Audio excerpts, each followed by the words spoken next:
കേസിലെ വിധിയിലൂടെ ലഭിച്ച ഭൂമിയിൽ കൃഷിയിറക്കാൻ ശ്രമിച്ച ഗായിക നഞ്ചിയമ്മയെയും ബന്ധുക്കളെയും പോലീസും റവന്യൂ ഉദ്യോഗസ്ഥരും തടഞ്ഞു.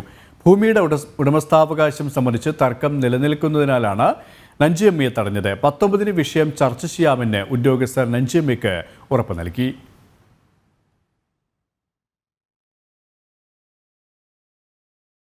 വനവാസി ഭൂമി അന്യാധനപ്പെടൽ തടയൽ നിയമപ്രകാരം വിധിയായ ഭൂമിയിൽ കൃഷിയിറക്കാൻ ചെന്നപ്പോഴാണ് നഞ്ചിയമ്മയെയും ബന്ധുക്കളെയും ഉദ്യോഗസ്ഥർ തടഞ്ഞത്. ഭൂമി ഉഴുതുമറിക്കാനായി ട്രാക്ടർ ഉൾപ്പെടെ ഉപകരണങ്ങളുമായി ചെന്നപ്പോൾ തഹസിൽദാരുടെ നേതൃത്വത്തിലുള്ള ഉദ്യോഗസ്ഥർ തടയുകയായിരുന്നു. ഏതായാലും ഇനിയുള്ള കുട്ടികൾ അങ്ങനെ ജീവിക്കാൻ പറ്റില്ല. ഞങ്ങളെ പോലെ പണിയെടുത്തോ മാംറ്റിയെടുത്തോ കുക്ക് വെച്ചെടുത്തോ അവർക്ക് ജീവിക്കാൻ പറ്റില്ല. മാരിമുത്ത് അവന്റെ ഭൂമി അച്ഛൻ്റെ ഭൂമി അപ്പുറത്തുണ്ട്, അവരെ പോയി കൊടുക്കട്ടെ. എൻ്റെ ഭൂമി കൊടുക്കാൻ അവർക്ക് സമാധാനമില്ല. അല്ല, ഞാൻ ഇങ്ങനെയൊക്കെ കള്ള പ്രചരണങ്ങൾ ഉണ്ടാക്കി കള്ളരേഖ ഉണ്ടാക്കി അറ്റാക്ക് ചെയ്യുന്നു. ഇത് സാധാരണക്കുള്ള ആളുകളെ ബോധ്യപ്പെടുത്തുക എന്നുള്ളത് അതാണ് ഞങ്ങളിതിൻ്റെ ഒരു ഭാഗം. ഇത് ഞങ്ങൾക്ക് എത്രയും പെട്ടെന്ന് 37 കൊല്ലമായി ഈ കേസ് ഒരു അപ്ലിക്കേഷൻ സർക്കാർ എഴുതി വാങ്ങിയ അപ്ലിക്കേഷനാണ്. എൻക്രോച്ച്മെന്റ് നടന്നിരിക്കുന്നു, കെട്ടിടങ്ങൾ വെച്ചിരിക്കുന്നു, പെട്രോൾ പമ്പിന് അനുവാദം കൊടുത്തിരിക്കുന്നു.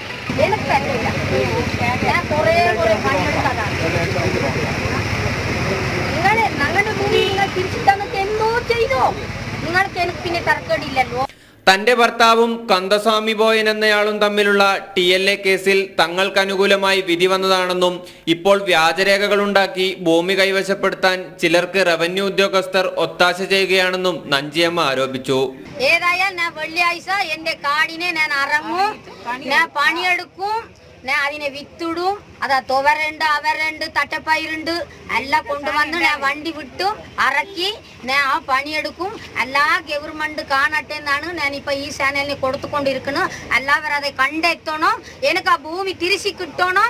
തിരിച്ചാതെ പോയാൽ ഞാൻ അട്ടപ്പാടിനെ എൻ്റെ ഭൂമിനെ ഞാൻ വിട്ടുകൊടുക്കില്ല. ഏത് ഗവൺമെന്റ് വന്നാൽ എനിക്ക് ഉത്തരവ് തന്നിട്ടാണ് അതിനെ ഇറങ്ങാൻ പറ്റൂ, ഇല്ലെങ്കിൽ ഞാൻ വിടൂല്ല.